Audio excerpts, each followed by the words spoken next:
I don't think I've shared this story with you, but I'm sharing it in my next publisher's letter. So in our health issues coming out this November, you'll hear it. I talk about when I was 8 years old and finding both a girl and her brother attractive. Just physically. I just thought Kelly was a very pretty girl and Billy was a very pretty boy. I had no distinction for gender.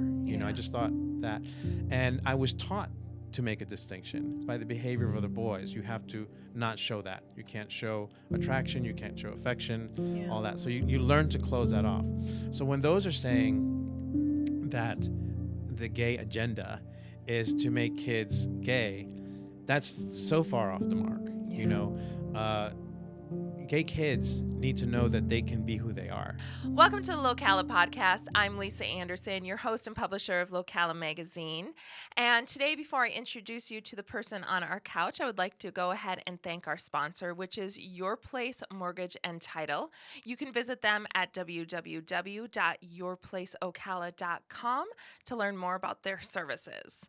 So today we have somebody else that has been in the magazine and is coming back. I think it was November 2021 when he was in our magazine, and it is John Sotomayor. And I'm going to give myself props because I think I said that pretty close to right. You did. Very good. Yes, Very yes. good. I had John rehearse it for me.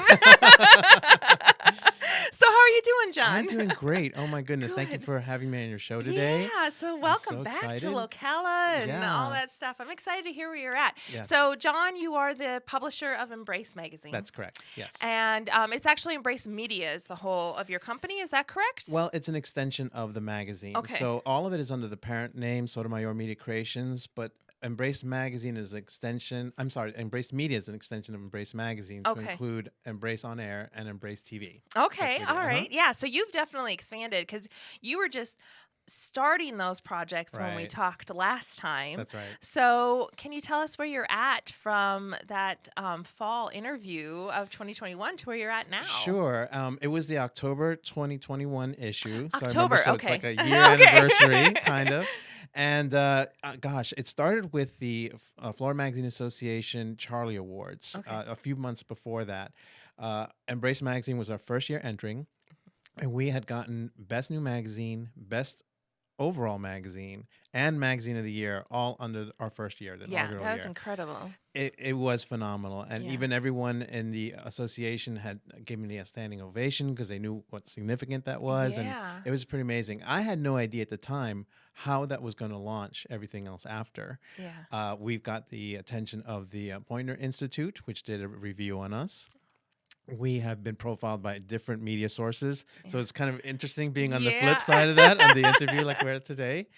And so people have really taken notice, and it really expanded other options, which is why I started the Embrace. Embrace On Air had already started as a radio show, but I wanted to give it a title and more significant presence and brand identity. And that we did with WOCA here in Locala.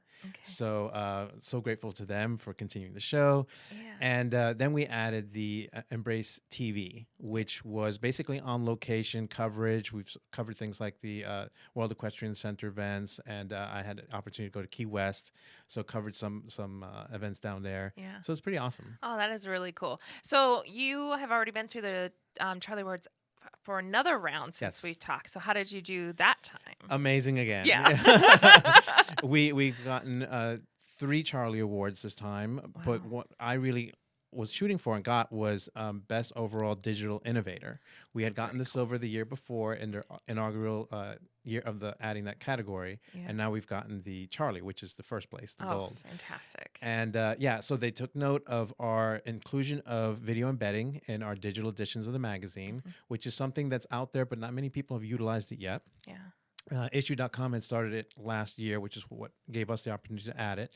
And we've been adding it in our editorial and our advertising so that it gives more value to the advertisers out there. It gives another interactive experience for the reader or viewer for that. So it's kind of a wow factor. So it is. I actually opened up the magazine to see what you officially, because I always consider you a publisher, but I wanted to make sure I got the official name correct and what you have in your masthead. And I saw that you were doing the digital videos for the advertising. And I thought Yes. that's really cool. It's, Yes. that's a really nice added feature that's available in that That's correct. digital issue. So can you tell to our viewers that possibly may have not opened up Embrace Magazine exactly what it's all about? Of course, yeah. We're delighted to say that Embrace Magazine is an LGBTQ publication based here in Ocala that's open to everybody. So the LGBTQ community plus straight readers alike. We have content appealing to all. What I've done is I've added a unique experience to the magazine that other LGBTQ magazines don't do, which is my years of experience in the consumer lifestyle publisher to add that style to the magazine. What I mean by that is we have themed issues. We have departments that are distinct to a specific topic, like issues and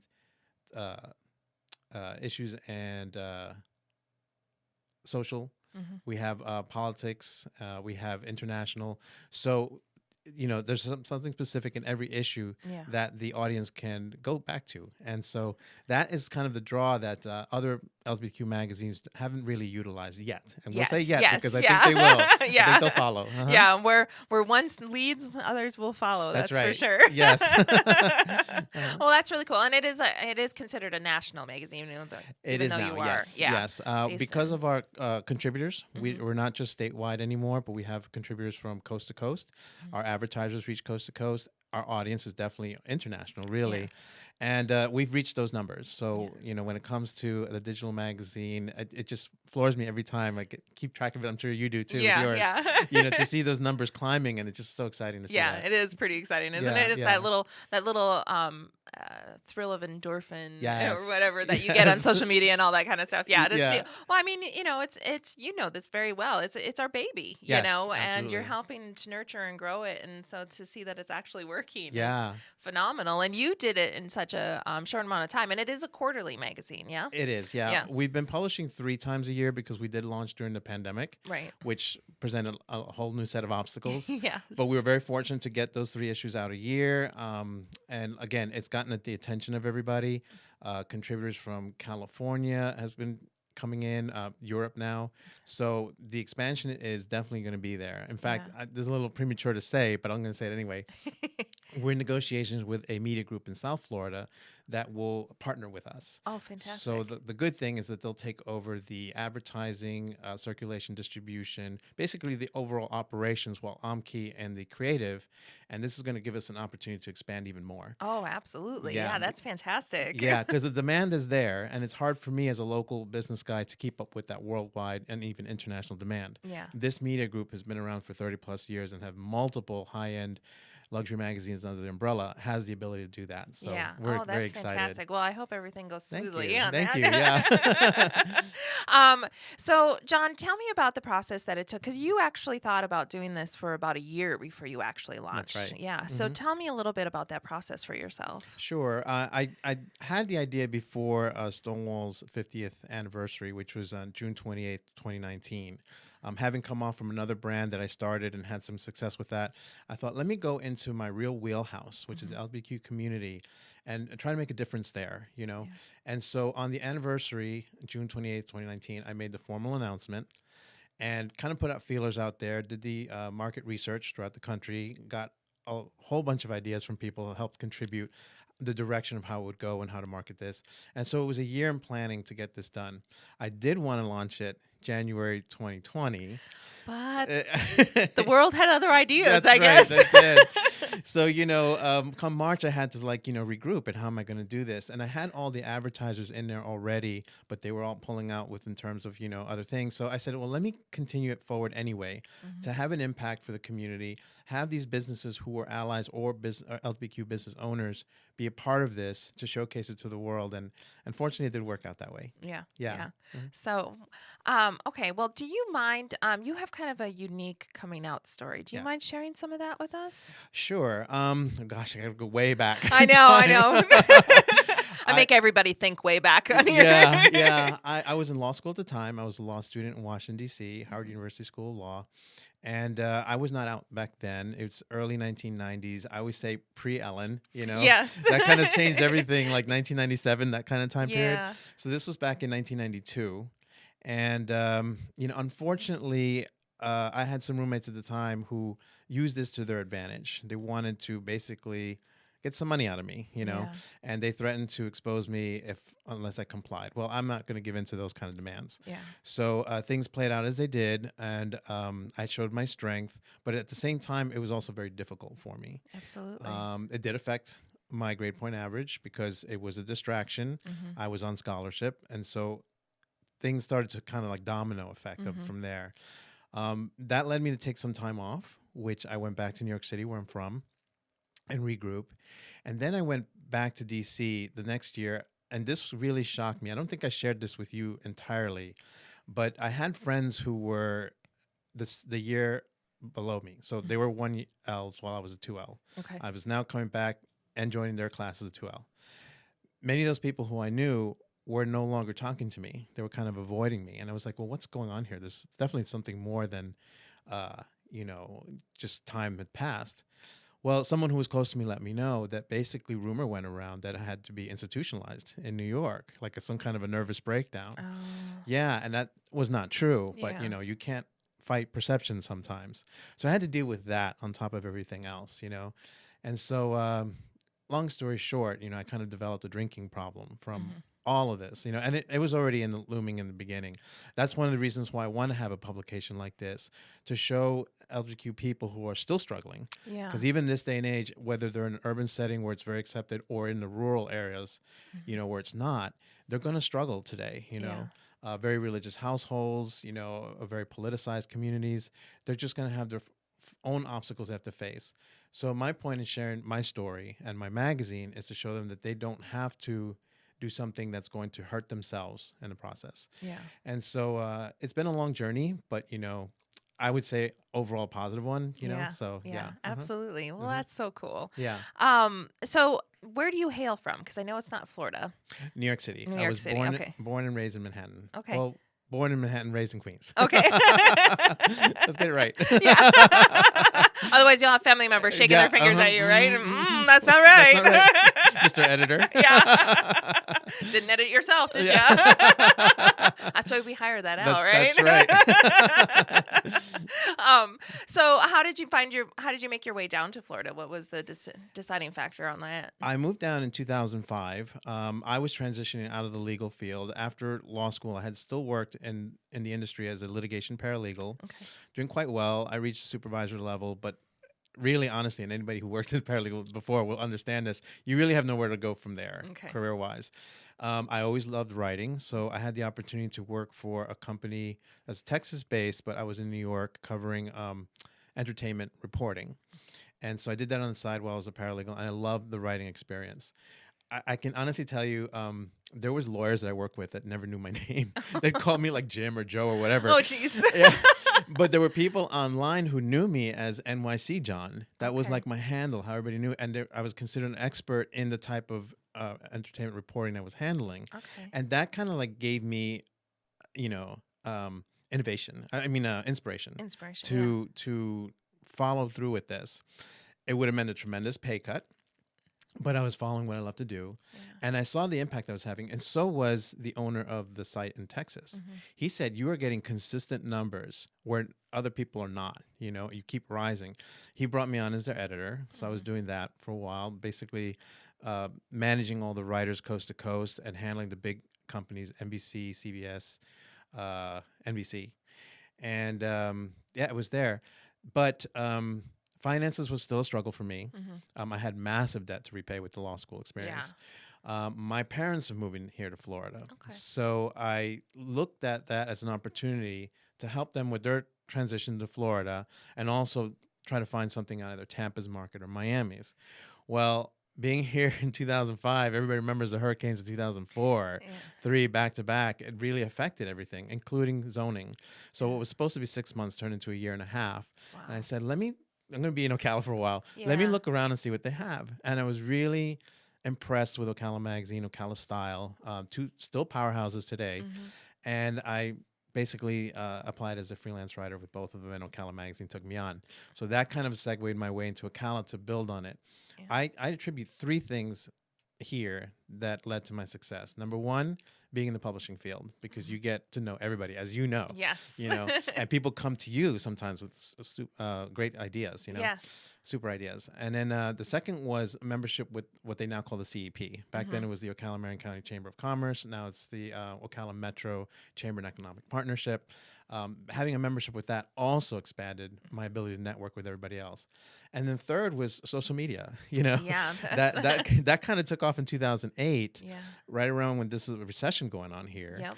And I kind of felt cut off a little bit from everybody. But then once I got on Facebook and other social media platforms like that, like LinkedIn for me is another one I use, it really broadened my reach to everybody, you know, and that's actually what helped Embrace grow, because I was able to reach VIP LGBTQ people. Try saying that 3 times fast. Yeah. Right? Repeat that quickly. Yeah. Like coast to coast. In New York, my base, DC, but then also expanding new areas like LA, Dallas, and that was all because of social media. Yeah. Okay, well, let's go ahead and take a quick break Sure. and thank our sponsor one more time. Today's episode is brought to you by Your Place Mortgage and Title, your everything agency. Purchasing a home should be as easy as 1, 2, 3. At Your Place Mortgage and Title, we offer professional realty services through Professional Realty of Ocala, mortgage and commercial loan services, and title services. We pride ourselves on customer service and education. Contact us today to learn how we can make your home buying and selling process a pleasant one. Visit www.yourplaceocala.com to learn more. All right. So I do want to talk a little bit about your time at Ocala Magazine, because I know you did kind of a pivotal piece that also helped play a role into bringing Embrace around for yourself. Can you talk about that a little bit? Sure. The topic was gay life in Marion County, which was never done before. And what had happened was we had a story that fell through, and we had a meeting. The publisher said, what story ideas can we come up with? Well, we were all brainstorming, and she threw out there, she said, John, you're with the LGBTQ community. What about doing a story about gay life in Ocala Marion County? It's never been done before. And I thought about it. I thought, that's a really great idea, but I don't want to do it as a filler story, because we basically had to do something fast in a couple of days. I said, something of that depth requires significant time to develop it. Yes. So I said, if you give me 3-4 months, I can do something in the future. And she allowed it. So I thought, awesome. Then I thought, what can I cover in our local community that would make sense for this audience? And, I had thought, maybe a historical overview. It just really wasn't significant enough, really. Then how about a night in the life of an LGBTQ person, so somebody can see what that's to? And I thought, this community is not ready for that. Yeah. Baby steps, right? Baby steps.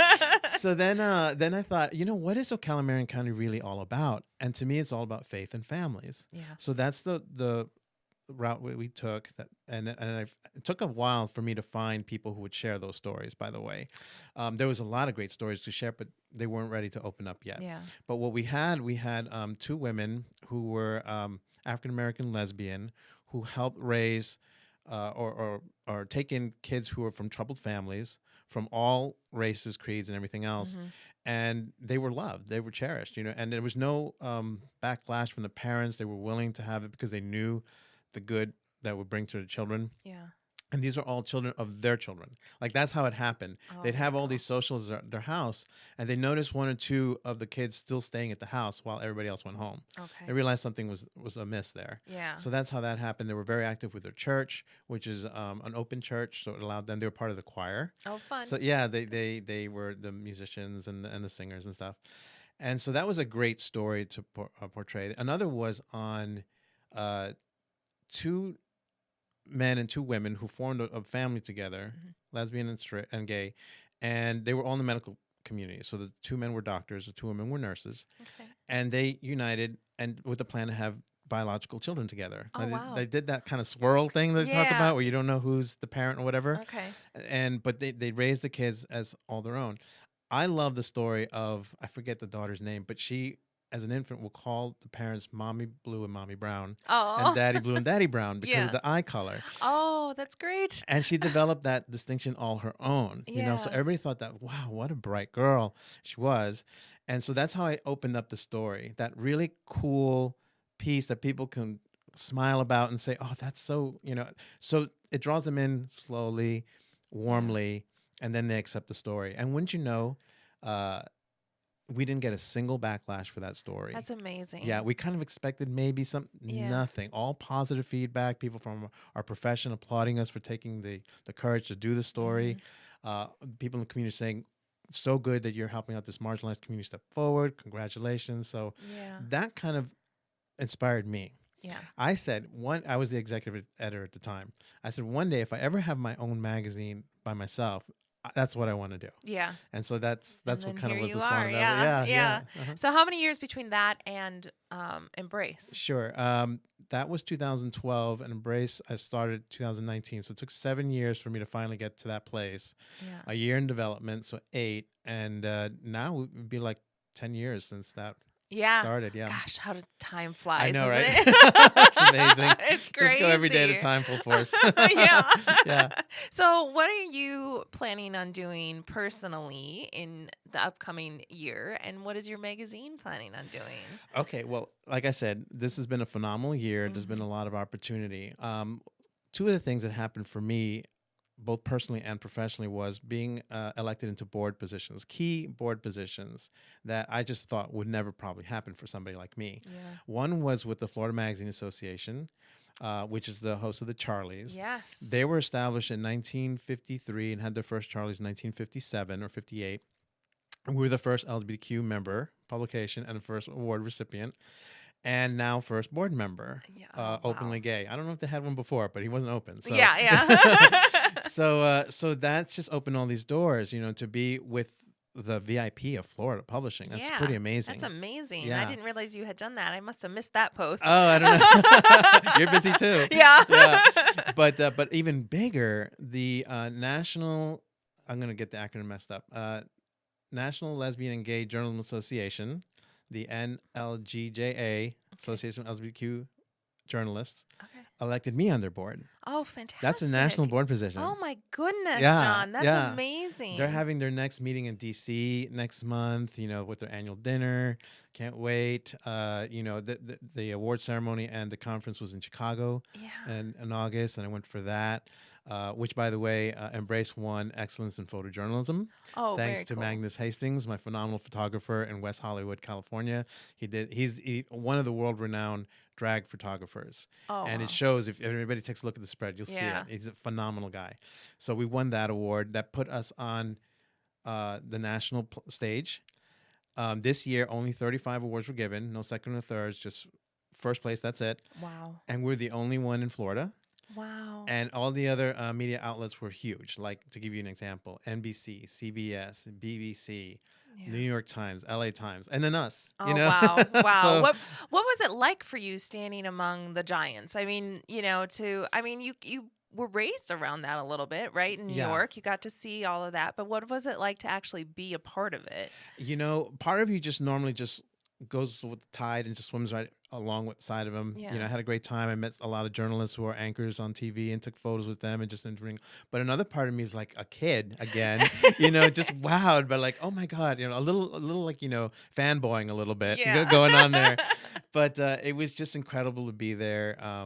It just makes me feel alive. Really, it does. I feel energized, hopeful for the future. It's just amazing. Like I said, the media group, hopefully that happens. There'll be more expansion there. I'm also a member of the National Gay and Lesbian Chamber of Commerce. Very So, good. so that's all moving along nicely. So there's so much opportunity coming up. I wanted to go to the IGLTA travel conference in Milan this week. My passport wasn't ready. Oh, bummer. I know. That's the worst. When that's the only thing holding you back. Oh, gosh. But thankfully, my travel editor is going, so we will have coverage of that. And I can't be everywhere. No, that's very true. You cannot be everywhere. So right now, get myself squared away with the media group, and then I can go all over the world and do these things. Go traveling. So do you plan on doing a lot of traveling? Yeah. On a personal note, it's time for me to go back to South America. My father was from Peru. My mother was from Colombia. I haven't seen my family since forever, like I was a kid. Yeah. And, they gave me some congratulations on social media, on Facebook. And they did a photo of all my aunts and uncles, my dad's still living aunts and uncles. There's 6 of them. Oh, I have wow. 12. And seeing their photo together, all united, and wishing me this, it shows that they've embraced me. Yes. And they want me to be part of the family and see them. So I want to go there probably in spring 2023. Yeah. And then another thing for me is a lot of people don't know this, but my last name, Sotomayor, is from Spain. Okay. I've done some research and found it years ago. I found this like a long time ago. The name originates in Pontevedra, which is in the Galicia province, north of Portugal. And the Castillo de Sotomayor still exists there. Yeah. So I want to go visit it, kind of plant my flag and stay to Yeah. claim. I've been here. That's amazing. Yeah, it was built in the 11th century, so it's got like rich history there. It's not well known like other castles, but for me, obviously, because it's where my family originated, I want to go do that. So those are two like on my bucket list to do before things get too busy. Yeah. And then I'll find opportunity to write about something. Yes, absolutely. Yeah. Are you ever planning on increasing the circulation, like the number of publications in a year? Yeah, that'll be in plan with the media group. Okay. Again, fingers crossed all this crossed. happens. Yes. They have other outlets in like say LA, Atlanta with other publications. We will piggyback off that with the advertising base and the circulation. Okay. They already have a built-in Barnes and Noble's account, so they just add that as a new umbrella. So yeah, the quick answer is yes. They will handle all that and it will increase 1,000-fold. Yeah. And then in terms of content and stuff, I'm pretty sure we'll go to a monthly or at least not bi-monthly. So it'll be coming fast and furious. Yes. But I'm excited about it. I'm raring to go. Oh, that's fantastic. I love, so one of the things that I did with Locala was keep it very clean, simple, and quick design. What I love about yours is that it's completely the opposite. It's so stylized and it is so well thought out, and it really does belong on that national platform. I mean, you do a very good job on getting the contributors and the content creators to help you do that, and I think you're doing a phenomenal job. Thank you. And I have to give a major shout out to all those who contribute to the magazine. Our design team started with Joe DeLeon, but he had to leave because he had other clients to handle. But then M Agency now takes over our design. Everyone always says that first, like, oh, so beautiful. I'm like, yeah, because they're it's great. Really beautiful, yeah. And, what I've done is over the years, having now 20 years experience in this industry, I've kept relationships with people who are really top talent and brought them on board. They started with my first magazine, Elevate, which was faith-based, so very different from this. Yes. But the key players wanted to move on. Number one, they liked the relationship they had with me. And number two, they saw what this vision could be. Yeah. And they said, this has potential to be way higher than Elevate. And they were right. Yeah. So they stayed on. Our contributors are about 15 to 16 on average. 2/3 are LGBTQ, the other third is Ally. And I wanted to present a platform for LGBTQ creatives to contribute in, whether they're writers, designers, photographers, because many of them already have jobs somewhere else, but they're not focused on the LGBTQ community per se. This gives them the opportunity to do it. So what I'm saying is that they love the opportunity. Yeah. They will bring their A game every time. I can't even tell you how so many times I said, I don't have the budget for this. And they're like, I don't care. Let's just do it anyway. Yeah. So phenomenal. So that kind of drives me. Yeah, absolutely. Yeah. Because then you're like, okay, now I have definitely got to make this work for these yes. people. Like, yeah, exactly. No pressure, John. No pressure. Not taken. Well, can you tell me a little bit about some of the stuff that you see versus when you first came out versus now too? I mean, I know that we talked about the struggle still for people, but what are the differences that you're seeing nowadays, especially when you're so deeply involved in the community? I definitely see a lot more progressive movements forward. Coming from New York City and going to law school in Washington, D.C., I already had that very urban base where there was a lot already happening, a lot of acceptance and, mainstream involvement and all that. Coming to a smaller town with a very conservative base, that was all erased. So it was almost like starting over. And there was some opposition here locally, from what I understand, with organizations like Locala Pride when they started. But then slowly it was being accepted more.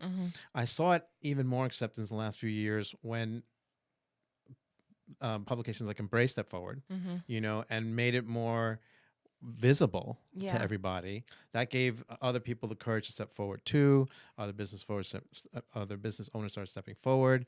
So, there was movement forward. Unfortunately, as you know, the climate's changed a little bit politically. Yeah. So I still have hope.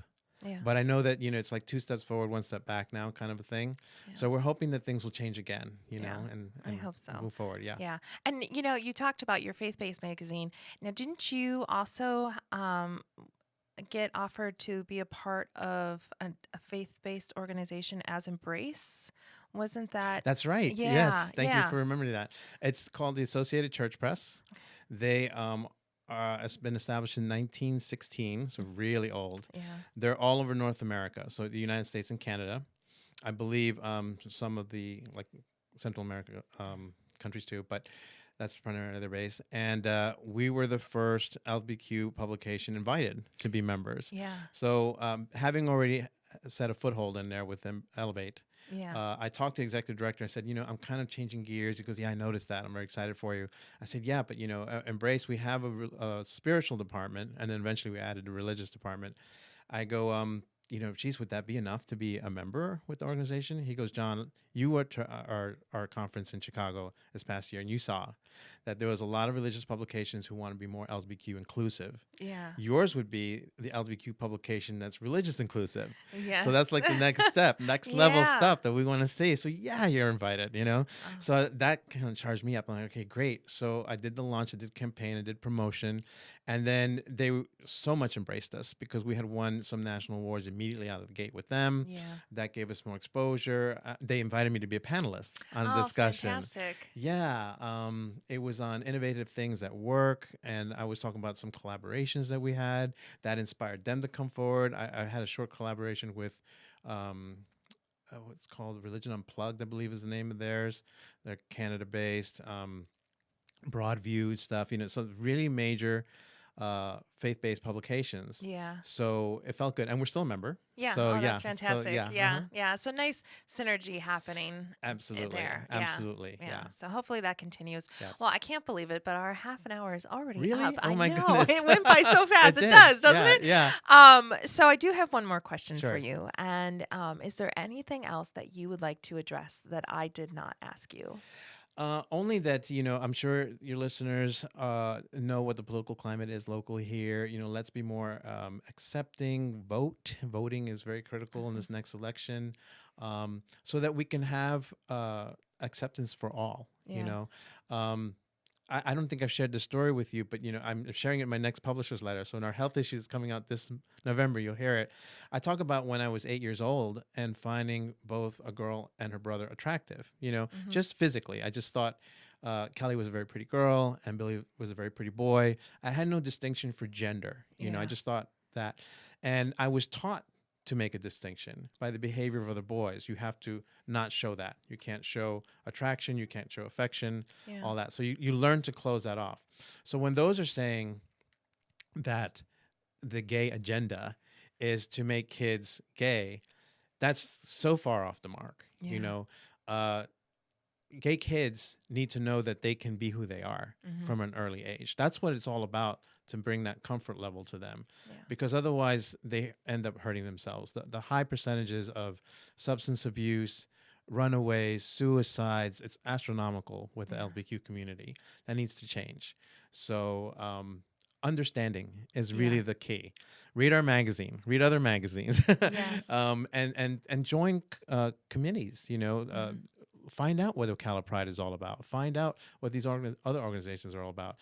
Another little sneak peek, we might be starting a new business foundation council for the LGBTQ community. I'm in talks with some people right now who would love to see that happen.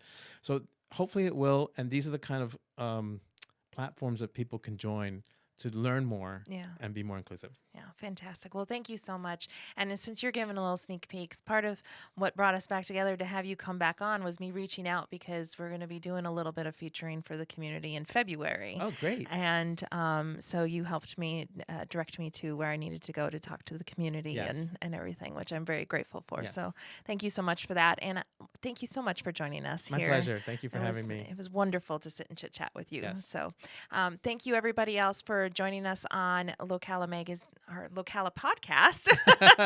I'm Lisa Anderson, your host and publisher of Locala magazine. And we want to thank our sponsor one last time, which is Your Place Mortgage and Title. You can visit them at www.yourplaceocala.com to learn more about their services. We'll have all the links for John's Embrace magazine as well as Embrace Media on our description for you. And if you want to see his story from the October 2021 issue in the magazine or any other story from our magazine, you can visit www.localamag.com. Thank you once again for joining us here at Locala, where we focus on connections through stories.